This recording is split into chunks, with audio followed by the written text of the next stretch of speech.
তেলের জন্য আমি রসুন কুচি, পেঁয়াজ কুচি, কাঁচা লঙ্কা চিড়ে নিয়েছি আর মাছের তেলগুলোতে নুন হলুদ মেখে দিলাম। আর ওদিকটাতে দেখাচ্ছে কি দিব সাথে। ধনে পাতাও রেডি করে রেখেছি আর দেব বেগুন। ছোট ছোট করে বেগুন কাটা হচ্ছে। এই হচ্ছে বেগুনগুলো। কড়াই বসিয়ে দিয়েছি, কড়াইতে এখন তেল দিয়ে দিচ্ছি। এই যে কড়াইতে তেল গরম হয়ে গেছে, এখন ছেড়ে দিচ্ছি কুচনো পেঁয়াজ, রসুন,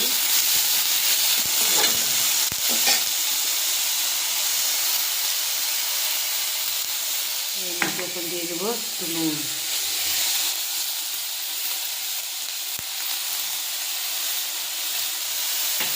দিয়ে দেব হলুদ,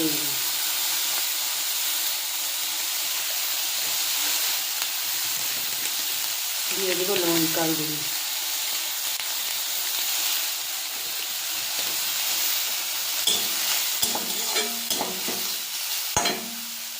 এবার ছেড়ে দেব মাছের তেলটা।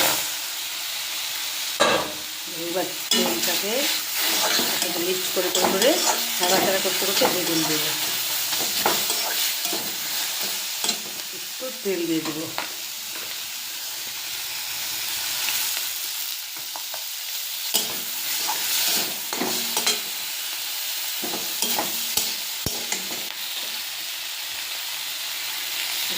তেল দিয়ে দিলাম আর একটু।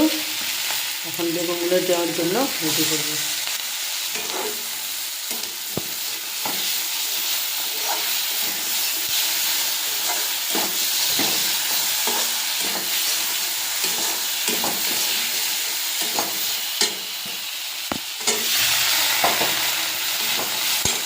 আর একটু হলুদ লাগবে,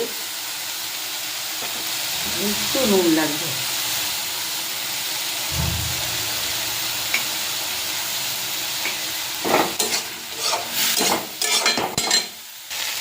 এই দেখো খুব সুন্দর।